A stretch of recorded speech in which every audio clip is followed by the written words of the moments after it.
Unda boshqacha bo'ladi. Prosessorlari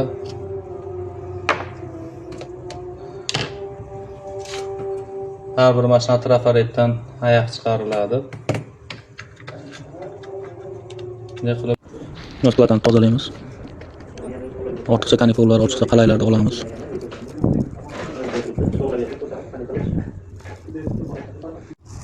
Ba'zi endi xincha shotkada tozalaymiz. Shotga kiradi xolosda o'zi vatni palchga bo'lishi kerak. Inchasi 10 daqiqadan topamiz. Vatni palchgani.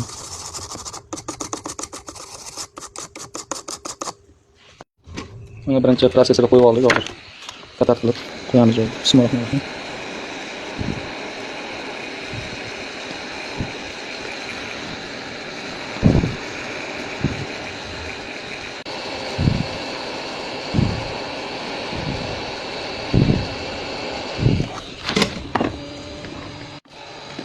Hop, mana endi dog'imizni yig'ib olamiz.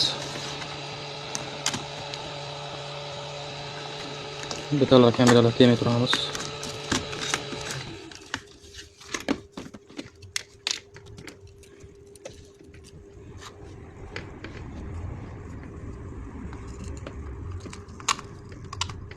Mana shu platamiz inakda ko'pchilik.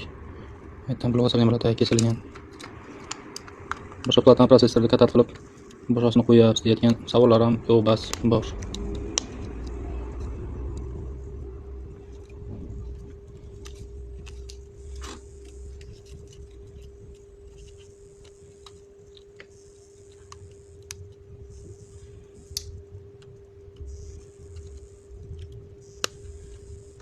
Bismillahirrohmanirrohim.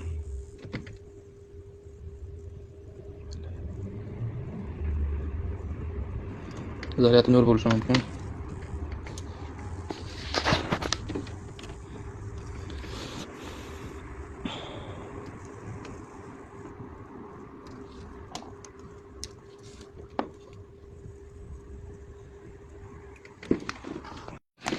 Tak, bir marta qildik, yonmadi.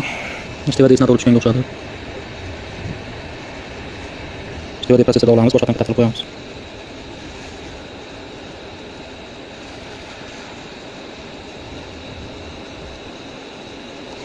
Pastki prosessorda oyog'i ko'p bo'ladi, u problema bo'lmasligi 100%. Ikkinchi qavatli prosessorda oyoqlari oz bo'ladi, qimirlab ketish ehtimoli ko'p bo'ladi.